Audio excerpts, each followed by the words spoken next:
Les virus de la dengue, du chikungunya et du Zika sont cousins. Ils sont véhiculés par les mêmes moustiques Aedes, Aedes aegypti et le moustique tigre, Aedes albopictus. Aedes aegypti est présent principalement en région tropicale, alors qu'Aedes albopictus est implanté en zone tropicale et tempérée, envahissant de plus en plus les Amériques et l'Europe. Les trois maladies peuvent présenter des symptômes très proches, fièvre, maux de tête, courbatures comme dans un état grippal.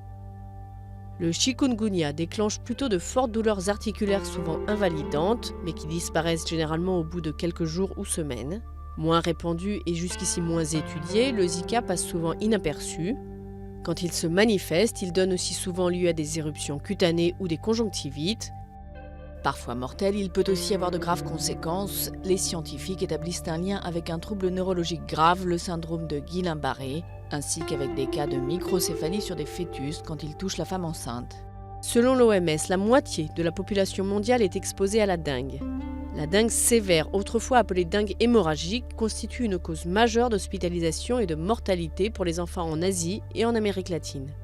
Un patient atteint un jour de la dengue est immunisé à vie, mais seulement contre le type de dengue qu'il a développé. La meilleure protection reste donc d'éviter les piqûres de moustiques qui véhiculent le virus.